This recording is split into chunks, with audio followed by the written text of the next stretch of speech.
ayah number 30. It's on page 307 for those who want to follow along. أعوذ بالله من الشيطان الرجيم. بسم الله الرحمن الرحيم.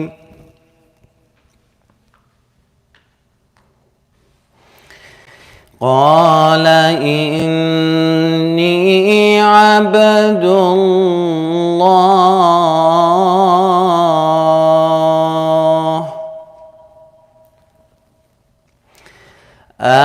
آتاني الكتاب وجعلني نبيا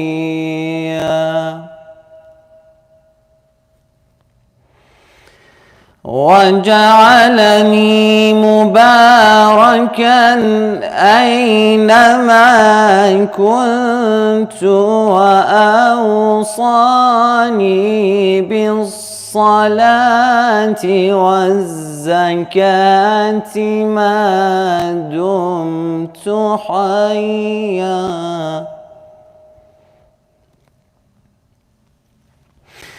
وبرا بوالدتي ولم يجعلني جبارا شقيا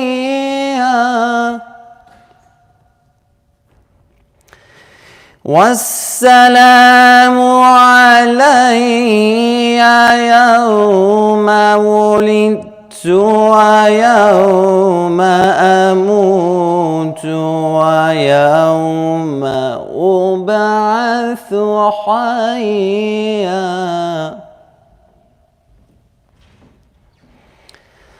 ذلك عيسى بن مريم ذلك عيسى بن مريم قول الحق الذي فيه يمترون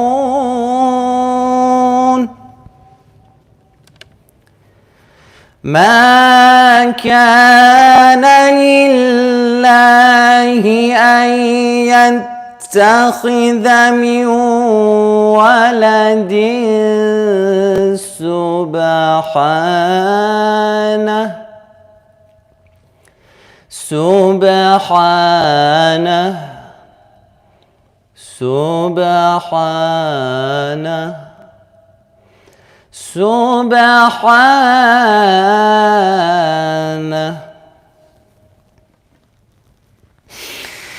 سبحانه إذا قضى أمرا فإنما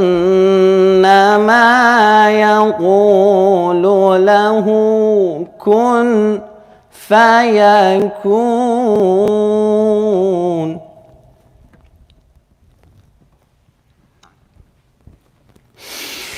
سبحانه إذا قضى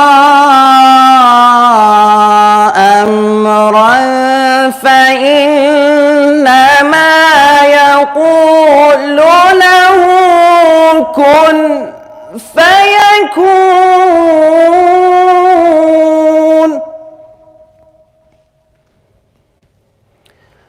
وإن الله ربي وربكم فاعبدوه هذا صراط مستقيم صدق الله العلي العظيم. اللهم صل وسلم وزد وبارك على رسول الله وآله الأطهار على رسول الله وآله الأطهار الصلوات اللهم صل.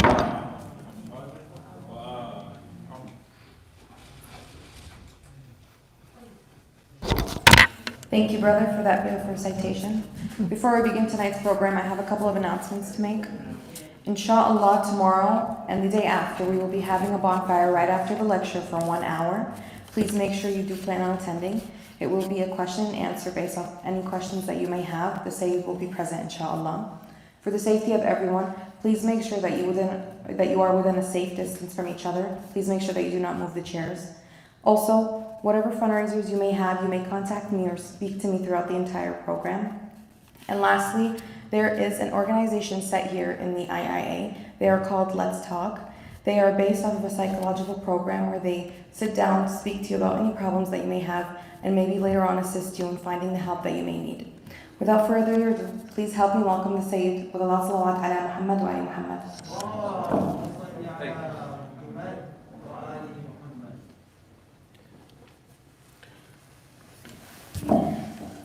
صلوا على محمد وآل محمد.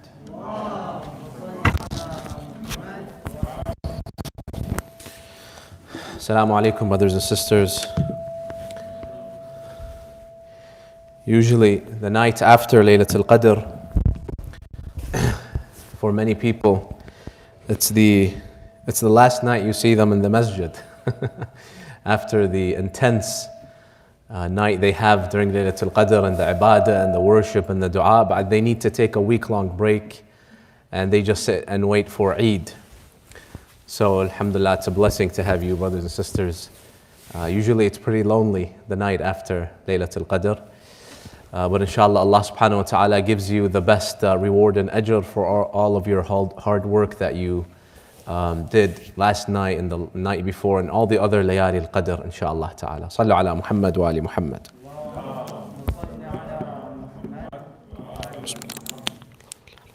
A second salawat, sallu ala Muhammad wa ali Muhammad.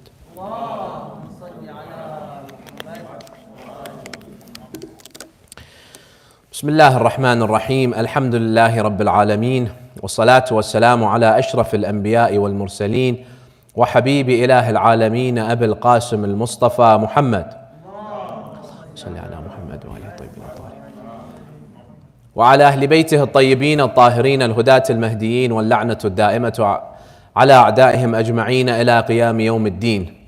Respected brothers and sisters, Assalamu alaikum wa rahmatullahi wa barakatuh. Last night, I spoke about the topic of writing our will. And I said that Islamically, it's very important for all of us to think again about writing our will as soon as possible. And I mentioned certain reasons why we are reluctant to write our will. We said one reason is because we think we're so young and it's too soon. Right now, I don't need to think about writing my will. I'm young, so that's why I can wait and put that off until I'm older. Another reason we said why we don't write our will is because we associate the will with wealth. If I'm wealthy, I write my will so that I make sure my money is given to the correct individuals that I want. And if I don't have too much money, why worry about my will? But if you remember, I gave you 3 reasons why these 2 thoughts are incorrect. 3 reasons why every single one of us should write our will. Shouldn't be afraid to write your will. The first reason I said was because scholars state that writing your will has an adverse effect, as we said. Why don't we want to write our will? Because we don't want to think about death. We don't want to think about what happens after we die. While scholars state that if you write your will, God will increase your life. So if you want to live a longer life, then write your will.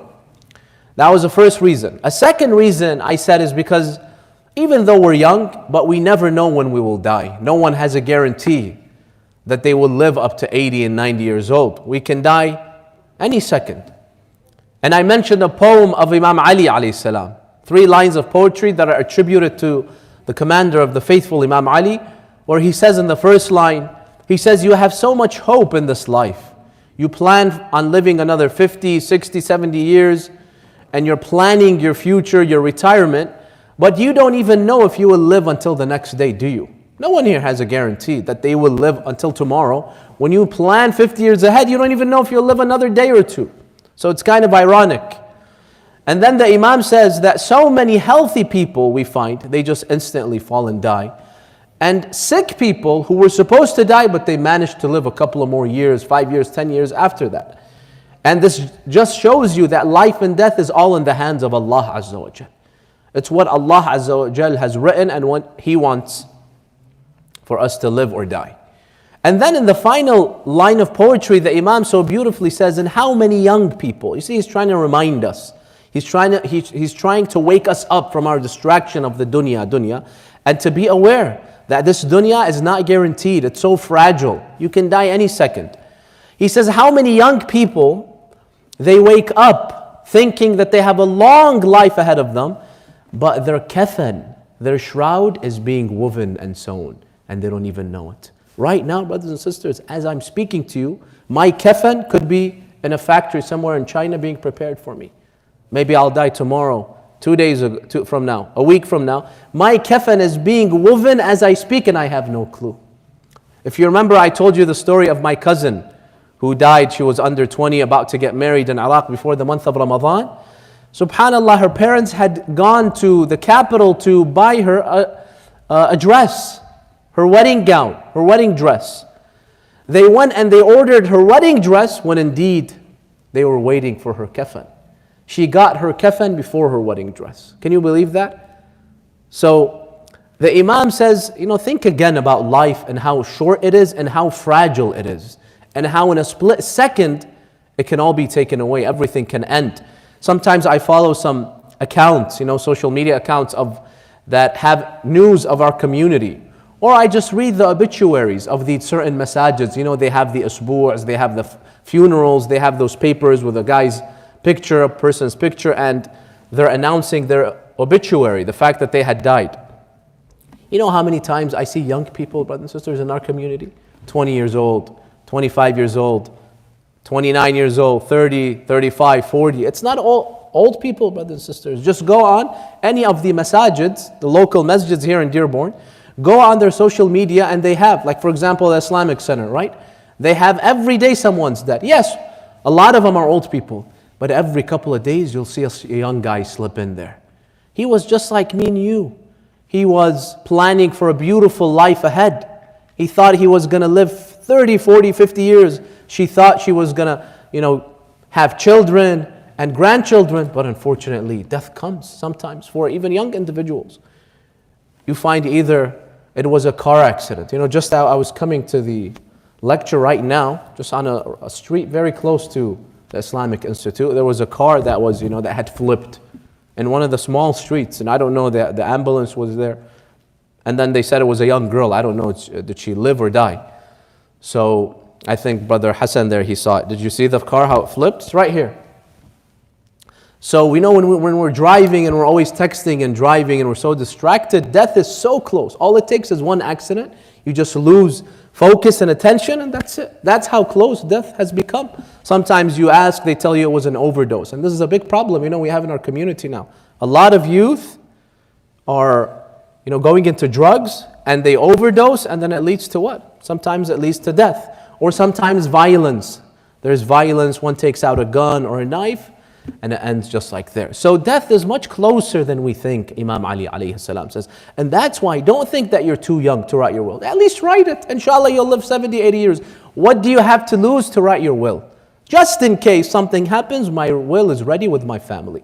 So this was the second reason why we should reassess this fact that we don't want to write our will until we're old. And number 3, we said writing your will, if you remember last night, is not all about how much money you have and who do you want it to be distributed to. No.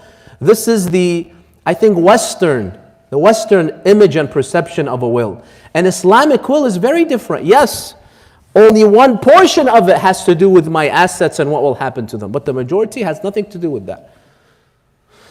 So what's included in your will? I'll explain to you, brothers and sisters, what an Islamic will contains so that you understand how it's different from a Western will. First, sallu ala Muhammad wa ali Muhammad. So when you begin to write your will, brothers and sisters, your will consist of 2 parts. The first part, remember, I'm not trying to scare you, we're just being what? Realistic, right? And as I said, inshallah, Allah prolongs your life if you write your will. The first part of your will is what they call huququllah, the rights of God upon me.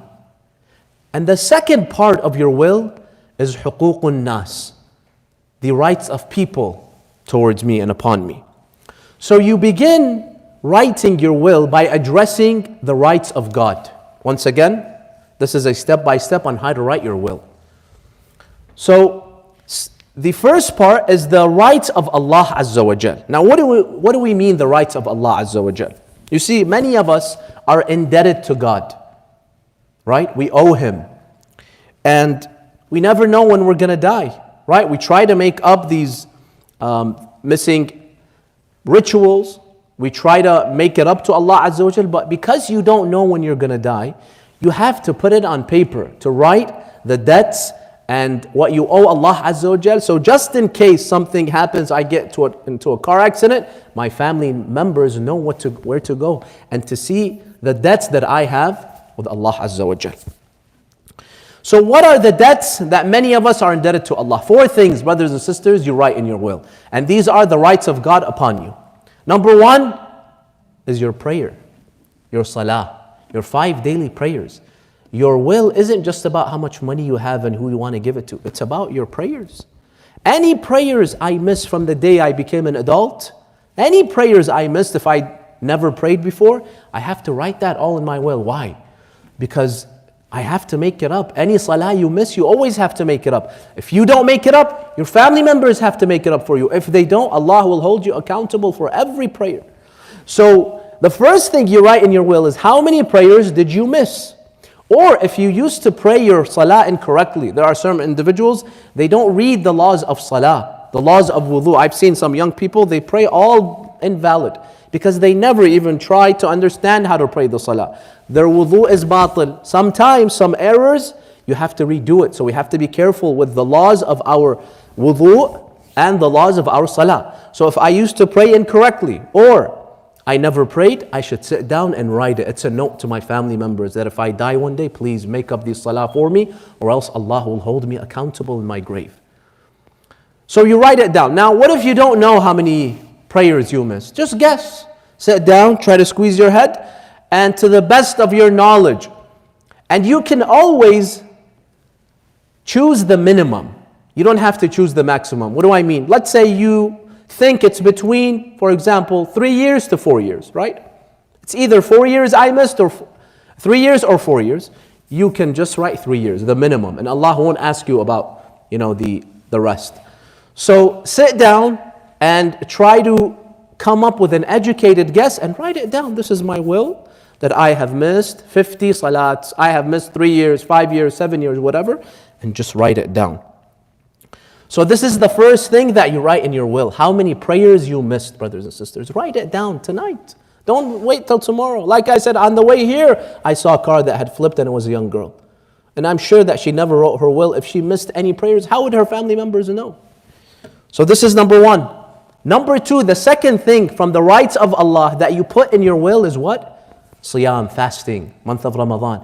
If you missed any fasting intentionally, you were younger, you never used to fast, or certain days of Ramadan where you intentionally broke your fast, you have to write each day. I missed 12 days, 17 days, 50 days. Sit down once again and try to come up with an educated guess.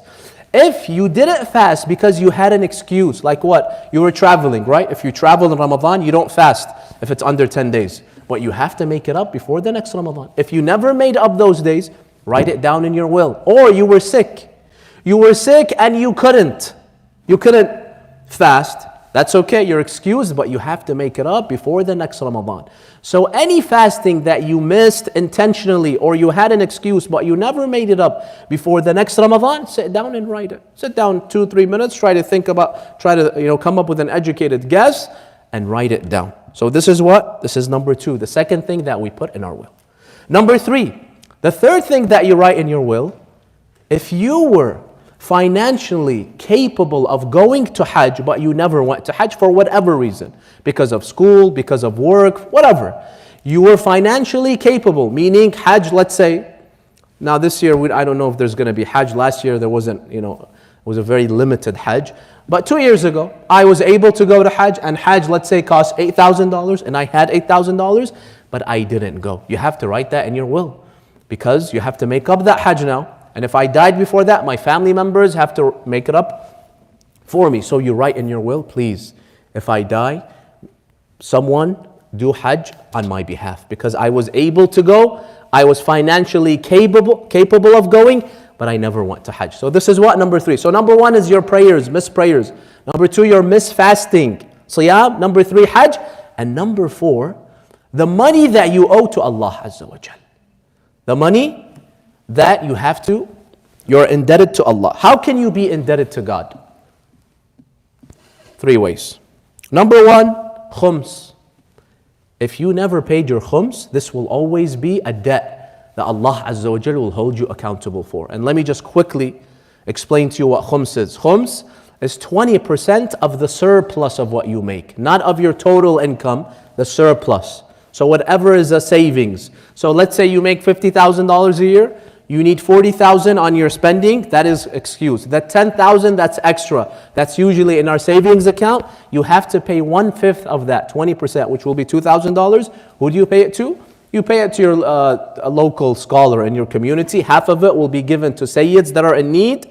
And the second half will be given to any Islamic organization, to your marja or whatnot. And khums, brothers and sisters, is mentioned in the Qur'an. But unfortunately, most people, as if it doesn't even exist.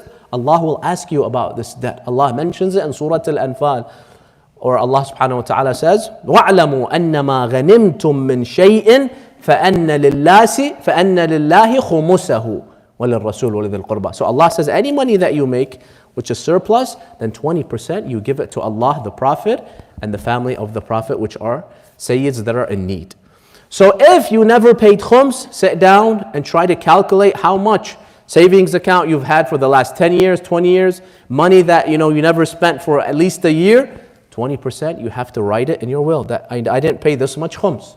This is the first way that you can be indebted to God. Number 2, a second debt to Allah Azza wa Jalla that we have to take care of in our will is if you intentionally broke your fast one day. Intentionally.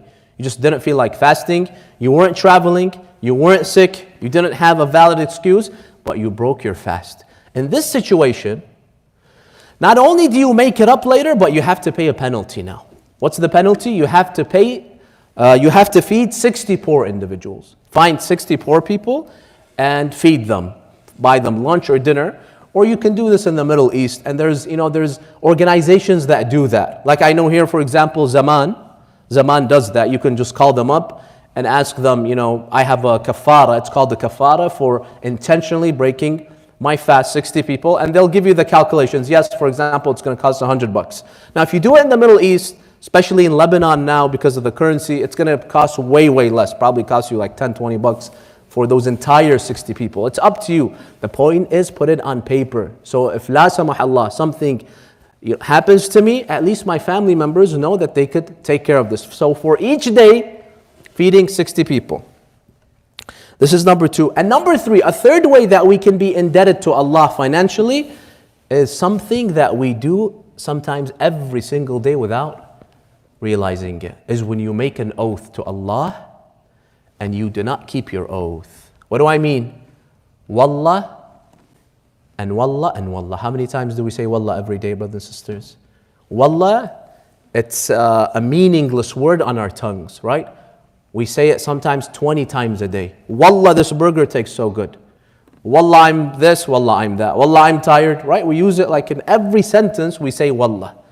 We have to be careful. If you make an oath to Allah, you say, wallahi, I will do this. Or wallahi, I will not do that. So it's an oath.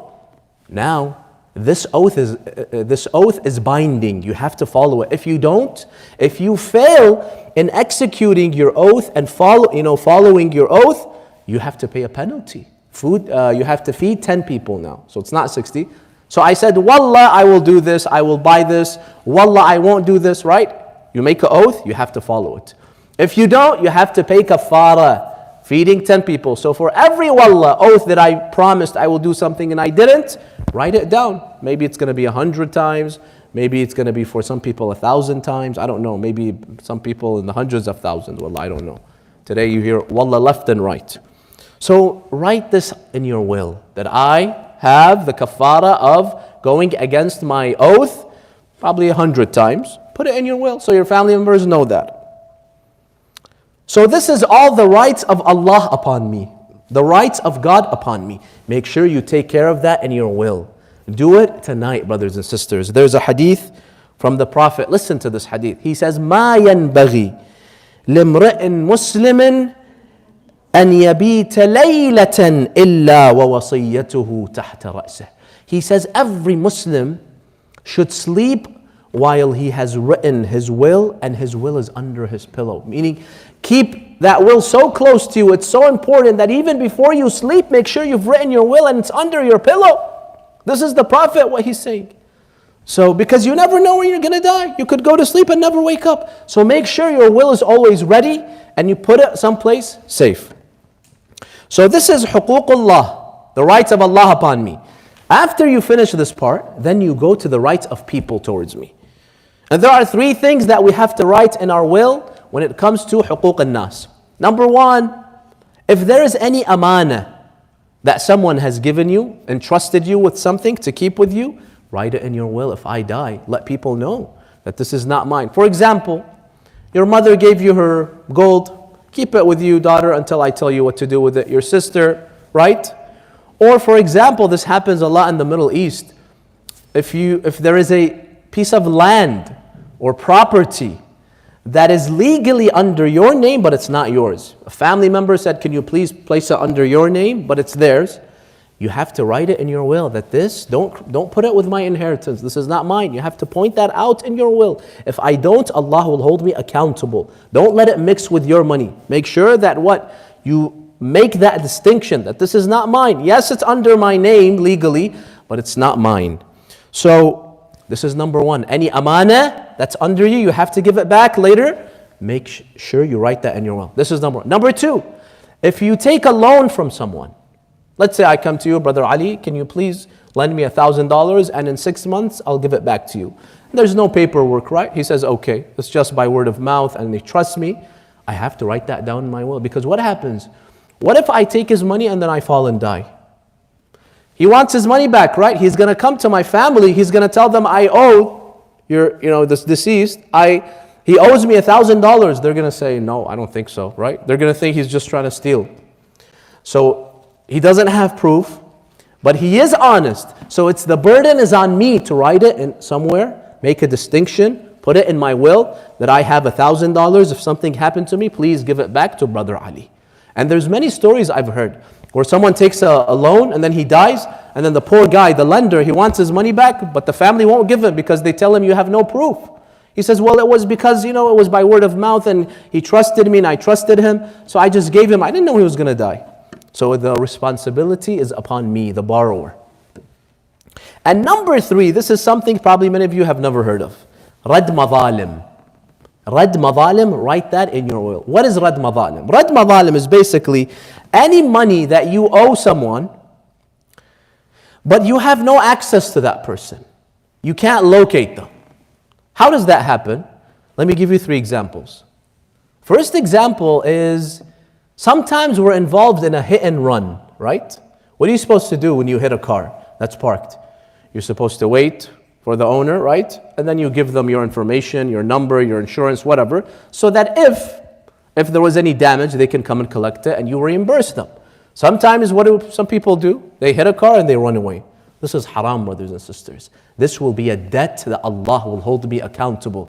I caused damage to that car, $500, $1,000. Allah on the Day of Judgment, He will not let me easily pass because He will tell me, you caused damage, this is a debt, you should have taken care of it. So if there was a hit and run, once, twice, 3 times, now you don't know who that person is, right? So you can't go and reimburse him now because khalas, you don't even remember where it was, when it happened, which car it was. So in this situation, when you don't have access to that person, you don't know where he is, who he was, we call this rad madhalim. That means you're indebted to a stranger, a person who you don't know. Let's call him X. This is one example of rad madhalim. Write it down. Another example of rad madhalim is blood money, diya. I remember in high school, everyone would act so tough, right? As soon as he hears a word from someone else, those days, the word that everybody would use, this was probably like 15, 20 years ago, don't get cocky with me. I don't know if there's something new right now they use in high school, right? Back then, are you getting cocky with me? And he wants to go and punch him. Brothers and sisters, the Imams tell us every scratch that you cause on the body of someone else, you have to pay him blood money. We think we can just go punching people, blood coming out, and khalas, I just tell them, forgive me. No, you have to reimburse that person. It's not cheap. It's not cheap. The scholars have listed the types of injuries that you cause, and each one has a hefty price. You have to be careful with other people, just going punching other people and hitting them. If you cause a scratch, if his skin becomes red, if it becomes black, if it becomes blue, if you break a bone, there's a hefty price involved in all of that.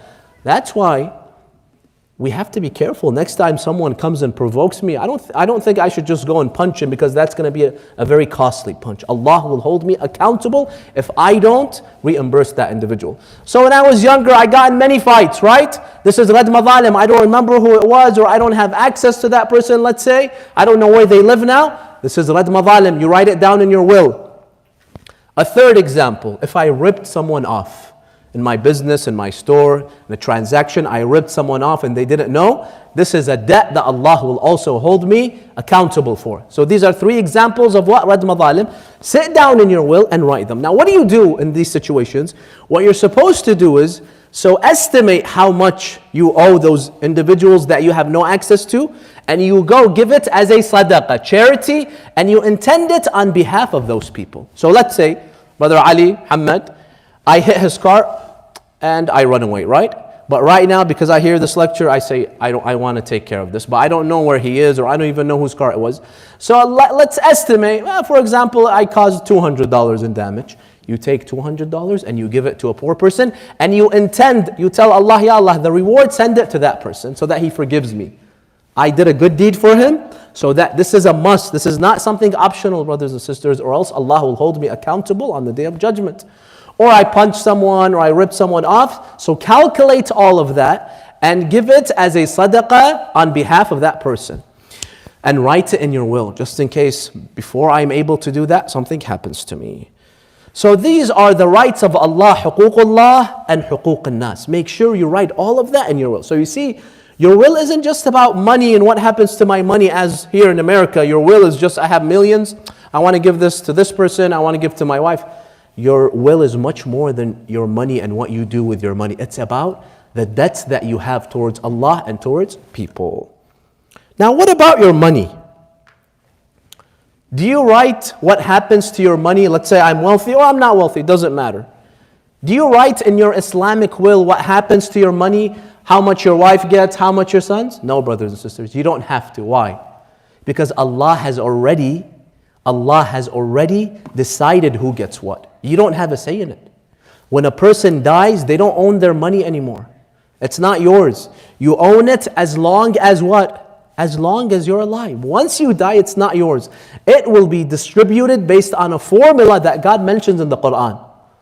Allah subhanahu wa ta'ala mentions that in the Qur'an. For example, if you go to Surah An-Nisa, Allah subhanahu wa ta'ala in verses 11 and 12, He tells us when you die, how our money, inheritance will be distributed. This is not a choice. Allah says this is how it's going to be distributed, like it or not. So Allah says, for example, 3 individuals. There's 3 groups that get from your money, your inheritance. Your spouse, if you're married, husband or wife, your parents, and your children. They will all get a piece, like it or not. Even if you don't like your kids, they will take from your inheritance because it's not your money anymore. Allah subhanahu wa ta'ala has decided this. Now, if you don't have parents, your parents are dead, and you don't have kids, your kids are dead, then you go to who? Your grandchildren. You don't have grandchildren, then the next step is who? The next level? Your grandparents and your siblings. So, if you have kids, your siblings get nothing. Nothing from your earth, from your inheritance. If you have parents, your cousins and uncles and nieces get nothing. So we have to go based on the sequence and hierarchy. And then Allah subhanahu wa ta'ala, after He mentions how our inheritance should be distributed, He says this, تِلْكَ حُدُودُ اللَّهِ. Allah says these are the limits of God, meaning this is mandatory. You have to follow this system and this style. You can't say, I want to give all my money to my wife. I want to give all my money to my oldest son and the others get nothing. Allah subhanahu wa ta'ala says, Tilka hududullah. And then He says, whoever obeys will be rewarded, and whoever goes against this formula, distribution plan, Allah will hold him accountable for that. It's not a matter of choice. When Allah decides something for me, I can't say, well, I don't like this. Allah subhanahu wa ta'ala comes before everything else. In fact, brothers and sisters, Ahlul Bayt tell us that if you leave a family member out of your will, because legally here in America, you can do whatever you want with your will, right? You can give it. I remember once a lady died and all her money, she wanted it to be given to her dog. I think she was a millionaire. She had a couple of million to her dog. Legally, you can do that. Islamically, you can't. Because what has to be given to your family members. If your immediate family members are alive, to them. If not, your extended family members. So the Ahlul Bayt tell us, if you intentionally leave someone out of your will, I go to the lawyer and I tell him, my oldest son, I don't like him because for whatever reason, I don't care. My wife, I don't like her. My father, I don't want him to get anything because he was a bad father. The Ahlul Bayt alayhimus salam tell us, if you prevent a rightful heir from the inheritance, this is like stealing money. Because after you die, it's not your money anymore. Allah will write you a thief. You stole money that wasn't yours. It was yours once you're alive. Once you die, it's not yours. And in fact, Imam Ali alayhi salam, he says in one hadith, Al-hayfu fil wasiyya min al-kaba'ir. He says if you deny someone that is entitled to an inheritance by the Qur'an, if you deny them their right, this is from the kaba'ir. This is from the big sins that Allah will hold you accountable for. So we cannot leave anyone out if Allah mentioned them in the Holy Qur'an. As I said, your parents, your children, and your spouse, they all get based on a formula that's mentioned in the Qur'an and the books of law. However, there's one exception. That exception is one third of what you leave. They call it the thuluth. I don't know if you've heard thuluth, thilith. Thuluth means 1/3. 1/3 of whatever you leave. So let's say I leave $3 million. 1/3 is 1 million, right? Let's say I leave a land that's 10,000 square feet. So 1/3 of that, 3,000 square feet. 1/3 of it, you can decide what happens to it. You can write in your will. If you want, it's optional. You could just leave it blank and all of it will be given based on the formula. But no, if you want to give someone more than others, you want to give your cousin, you want to give your neighbor, you want to give your dog, you shouldn't do that, but if, let's say you want to do that, right? You have access to authority over only 1/3 of your money. It's called thuluth. In fact, many people, you know what they do with their thuluth? They do a good deed with it. They write 1/3 of my money I want to be used to build a masjid. That's why in the Middle East, like you go in Iraq and Lebanon, some of the Gulf countries, you'll see an entire masjid that was built with 1/3 of a deceased person. When he died, he was wealthy, they took 1/3 of his wealth and it was enough to build a masjid. Can you do that? Yes. 1/3 of your money, you can do whatever you want with it. You can put it in your will. I want it to be given to whatever. And it's recommended that you do something, an act of charity with it. Donate it to a masjid, to an orphanage, to any charitable cause. This is a good thing. But 2/3 of our wealth, it will be automatically distributed based on the Qur'an. Sallu ala Muhammad wa ali Muhammad. And finally, brothers and sisters, now that we have understood how to write our will, huququllah, the rights of God, remember we said prayer, fasting, hajj, khumus, and then there was, if you intentionally didn't fast, feed 60 people. If you broke your oath, feed 10 people. And then we spoke about huquq al-nas. Huquq al-nas, we said 3. If there's an amana, a trust, you have to make sure you write it in your will. Number 2, we said, if there's a loan that you took, write it down. And number 3, we said, rad madalim. And we gave the 3 examples of rad madalim, people that you have no access to. Now, many people, what they do is they write it in their will. I remember once I had a young person come, they wrote their will. And he had, in every example that I gave, they had something missing. They had missing prayers, missing fasting, missing khums. But what did they do? They just read it, they just wrote it in their will, and then khalas, they forgot about it. It's as if, they don't have to try to make this up and do it when they're alive. Brothers and sisters, the misunderstanding many of us have with a will is this, that write it in your will and khalas, leave it. When I die, my family will take care of it. Wrong. You should take care of it when you're alive. Why wait until you die? This is just a backup plan. Just in case I die, plan B is what? Go to my will. The first option should be you make it up right now. You're still young, you're healthy. Why don't you make up your prayers now?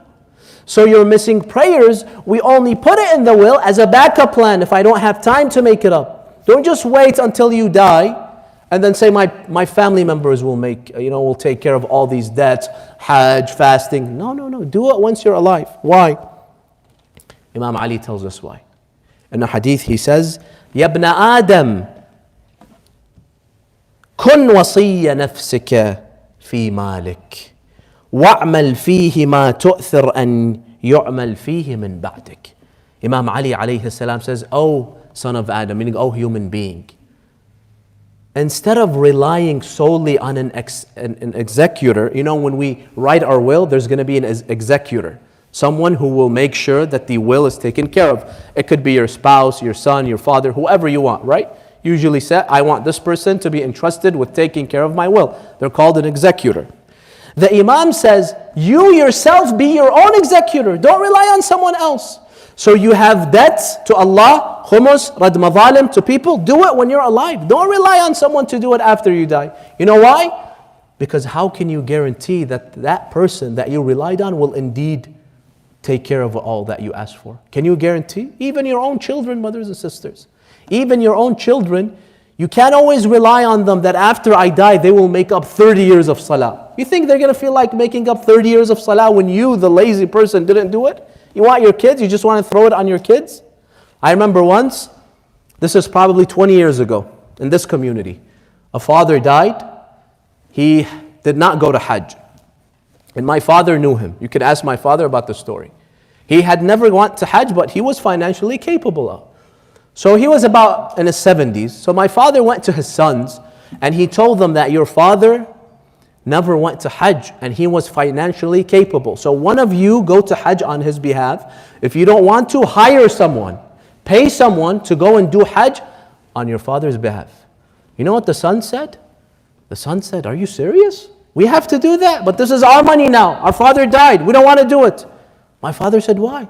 They said, our father, in his life, he was all about business and work and dunya. Now that he died, you want us to go to Hajj? We're not going to do it. My father was so disappointed. He told them, this is your father. He did this and that for you. He said, no. If he was so worried about Hajj, he would have went to Hajj. We're not going to go to Hajj. He died. And his kids did not care to go to Hajj. Sometimes our kids, we can't rely on them. They won't see it as something important. So I can't always rely on other people to do my own business, right? If I'm lazy, I don't want to pray, I don't want to take care of my own debt. You can't rely on other people. It's going to be luck. You know what many people do now? When they die and they have like 20 years of missed prayers. That's not easy to make up 20 years of missed prayings. Laylatul Qadr, like last night, some people, the 100 rak'ahs, that's only 6 days. Imagine if you have 20 years, how many days is that? That's thousands of days. 6 days and your back breaks and you're young. How many of you prayed the 100 rak'ahs? You have back pain for probably an hour after that, right? You're so tired. And that's just 6 days. Making up 20 years of salah for yourself is not easy. Imagine you have to do it for someone else. Most people, they're just going to skip it. So what do people end up doing? Because they don't want to make up the prayers of their mom and their dad and their uncle, right? They hire people to do it. Brother Ali, here, take $1,000. Please make up my dad's 20 years of prayer. Now here in America, you probably won't find people that will accept such money. But in the Middle East, there are people. They take money and they will make up prayers and fasting for your deceased father, mother, whoever. But you know what the problem is when many of these people? They take the money and they never make up the prayer. Allah will hold my father accountable in his grave. He can't say, well, I paid.